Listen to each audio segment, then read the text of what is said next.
सिर्फ सच।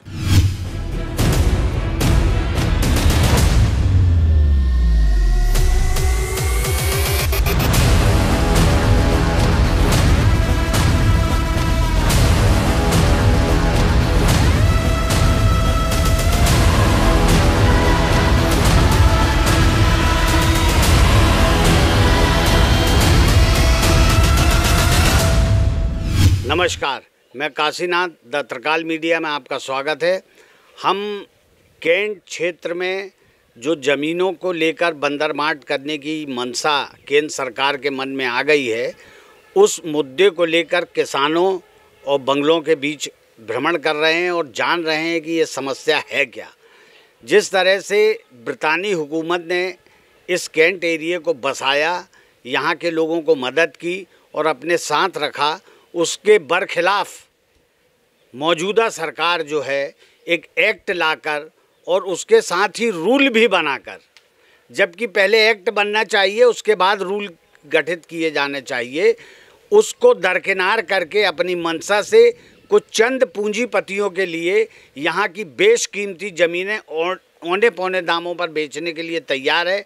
यहाँ का किसान बहुत परेशान है, यहाँ के निवासी बहुत परेशान हैं और आए दिन सेना का डर दिखाकर ये स्थिति निर्मित की जाती है कि सेना अपनी ही जनता के सामने खड़ी हो जाती है और जो नज़ारा सरहद पर होना चाहिए वो कैंट इलाकों में निर्मित हो जाता है।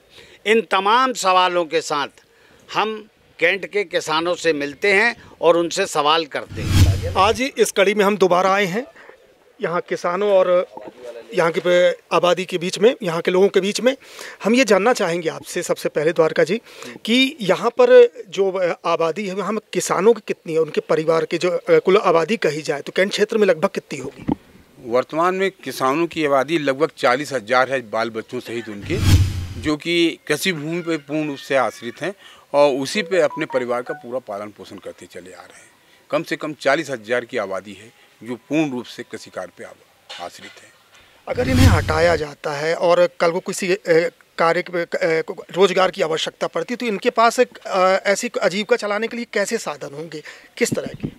यदि इनको वर्तमान कृषि भूमि से अलग कर दिया जाता है तो इनके पास अपनी रोजी रोटी का कोई साधन नहीं रह जाएगा। लगभग 200 वर्षों से पुराने कृषि कार्य करते चले आ रहे हैं, इनके पास दूसरा कोई विकल्प है ही नहीं कृषि के सिवाय। और कृषि नहीं रहेगी तो ये दर दर की ठोकर खाकर भीख मांगने की स्थिति में आ जाएंगे। आगे की मैं ये भी जानना चाहूँगा कि लगातार कैंट बोर्ड में जो जनप्रतिनिधि आए, पार्षद आए, उपाध्यक्ष आए, इन्होंने आपकी बातें किस तरह से रखी, उसका असर क्या हुआ? कुल मिला के ये कि ये बात रखने की स्थिति में है ही नहीं, चाहे विधायक हों और चाहे पार्षद हों, क्योंकि उनकी चलती नहीं, सिर्फ चलती है प्रेसिडेंट की। जो वहाँ ब्रिगेडियर होते हैं वो प्रेसिडेंट रहता है, तो सिर्फ उनका ही चलता सिक्का, वो जैसा करते हैं जैसा चाहते हैं वैसा ही होता है। यहाँ पे कुछ बुजुर्ग भी बैठे हैं, हम उनके पास भी जाएंगे कि आपको भी ताम्र पत्र मिला था, प्रशस्ति पत्र भी दिया गया था और रिकॉर्ड को लेकर भी कई अड़चनें आई हैं, क्या रही हैं वो अड़चनें? ये रही कि 19 सर्वे नंबर 250 जिसमें आज शंकर जी का मंदिर है और रिसाला कहलाता है, तो वो उस समय अंग्रेज़ों के पहले हमारे पिताजी को आजा को एक ताम्रपत्र पर लिख कर दिया गया था कि आप इसके पूर्ण रूप मालिक हैं। परंतु धीरे धीरे जब कैंट बना तो इसमें रद्दोबदल किया गया और प्रशासन के द्वारा लीज ली जाने लगी और उस ज़मीन का कोई मुआवजा आज तक नहीं मिला, जबकि मंदिर के ऊपर आज भी हमारे पूर्वजों के द्वारा बनाया गया लेख लिखा हुआ है और हम पूरा परिवार सहित इस पर कृषि रूप से आधारित हैं। ये एक बड़ा सवाल आया मुआवजे को लेकर और ये हम आपसे जानना चाहेंगे, लीज के बाद पट्टेधारी भी, अधिग्रहण की भी बात चलती है, ये मुआवजे को लेकर क्या स्थिति है यहाँ? आज तक कभी किसी को कोई मुआवजा नहीं दिया। हम 1830 से लगातार हमारे पूर्वज इस कार्य को कृषि कार्य करते चले आ रहे हैं और इसके संबंध में आज तक किसी भी किसान को कोई मुआवजा नहीं दिया गया। पहले मुआवजा दिए जाने का, अधिग्रहण दिए जाने की ज़मीन का प्रावधान था। जब कभी किसी मिलिट्री ने ज़रूरत पड़ी है तो ज़मीन लिए तो उसका मुआवजा दिया है, पर आज तक जितने भी किसान उनको कोई मुआवजा नहीं दिया गया। और 1830 से लेके 1930 तक पूरे किसान कैंटोनमेंट बोर्ड के क्षेत्र अधिकार के अंतर्गत आते थे। कैंटोनमेंट बोर्ड का एग्जीक्यूटिव ऑफिसर मजिस्ट्रेट होता था और इसकी जो ज़मीन थी उसका एग्रीमेंट जो अनुबंध होता था वो राज्य सरकार के प्रमुख सचिव सेक्रेटरी के साथ हुआ करता था और कलेक्टर उसका रिकमेंडेड अनुशंसाकर्ता अधिकारी हुआ करता था। मध्य प्रदेश राज्य संहिता के तहत पूरी ज़मीन थी वो मध्य प्रदेश राज्य शासन की ज़मीन है, रक्षा मंत्रालय की ज़मीन नहीं है। इन्होंने ज़बरदस्ती इसको रक्षा मंत्रालय की भूमि बना लिया स्वतंत्रता प्राप्ति के बाद। क्या भरा जीवन जी रहे हैं, क्योंकि आज तक हमें राज्य सरकार और केंद्र सरकार की विभिन्न योजनाएं जो पूरे देश में करोड़ों रुपए की योजनाएं किसानों के लिए लागू की गई है, ना केंद्र सरकार की योजनाओं का लाभ मिलता है और ना ही राज्य सरकार की योजनाओं का। और यहाँ के जनप्रतिनिधि ने भी आज तक हम लोगों के लिए सरकार के द्वारा जो किसानों की योजनाएं हैं इसका लाभ दिलाने का प्रयास नहीं किया है। माननीय प्रधानमंत्री जी द्वारा अभी कुछ ही समय पहले कहा गया कि सभी सांसद लोग अपने अपने क्षेत्रों में जाकर 75 दिन गुजारे, वहाँ की समस्याओं को सुने, वहाँ के किसानों की समस्याओं को सुने और सरकार की जो भी योजनाएं विभिन्न स्तर पर चल रही है उसकी रूपरेखा की जानकारी ले, कितना व्यक्तिगत लाभ मिल रहा है। मैं आपके चैनल के माध्यम से यह बात उन जनप्रतिनिधियों को पहुँचाना चाहता हूँ, चाहे विधायक के रूप में हो, पार्षद के रूप में हो, सांसद के रूप में हो, जो मुख्य प्रशासनिक अधिकारी हैं, कलेक्टर महोदय जी, कमिश्नर महोदय जी, इसके अलावा और भी जो जिम्मेदार कृषि अधिकारी हैं, उन सभी से निवेदन करूंगा कि जो भी सरकार द्वारा निर्धारित योजनाएं हैं उसकी व्यक्तिगत रूप से जानकारी लेके व्यक्तिगत रूप से क्षेत्र के विभिन्न किसानों को इस योजना का लाभ मिल रहा है नहीं मिल रहा है इसकी जानकारी ले।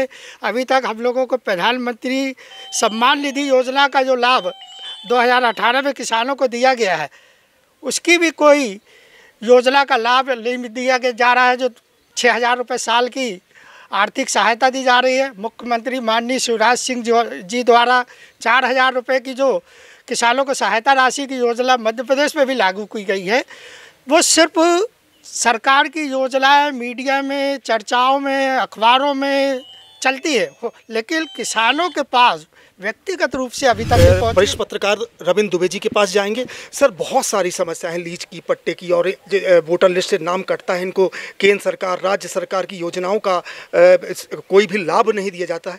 एक लाइन से अगर गिनने बैठे तो बहुत सारी समस्या, ऐसा क्या कारण क्या है सर?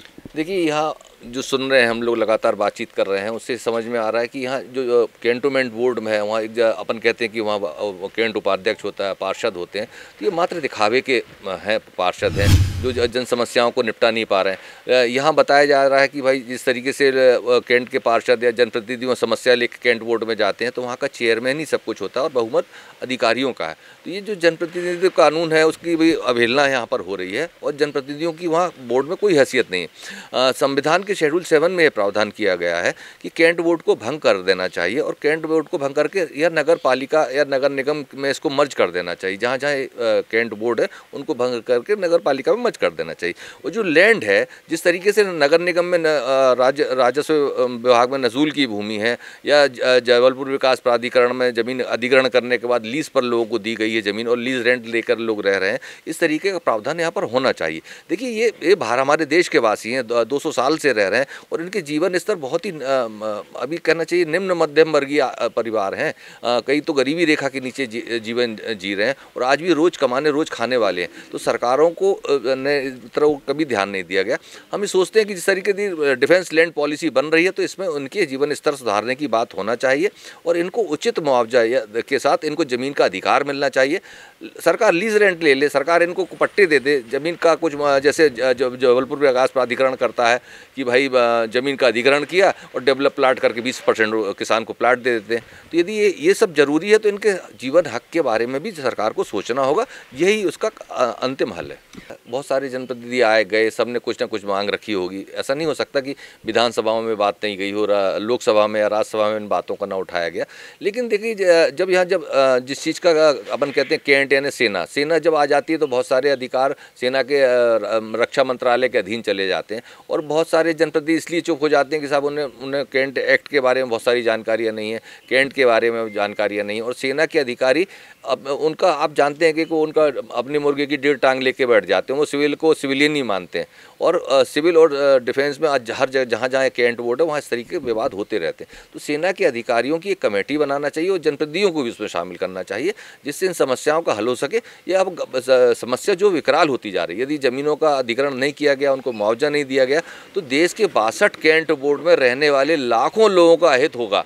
इस हित को सरकार को सोचना ही होगा। जनप्रतिनिधियों को ये बात अब उठाने का समय आ गया, उसे वो वजनदारी के साथ उठाना होगा। लोगों के विचार जाने, विशेषज्ञों की राय जानी, उसके बाद भी कैंट के किसानों को या कैंट की जनता की स्थिति इस आज़ाद हिंदुस्तान में ऐसी है कि अर्जी हमारी और मर्जी हुजूर की, यानी सेना के अधिकारियों की मर्जी पर ही इनके जीवन की नैया है और जैसा वो चाहते हैं वैसा इनको नचाते हैं।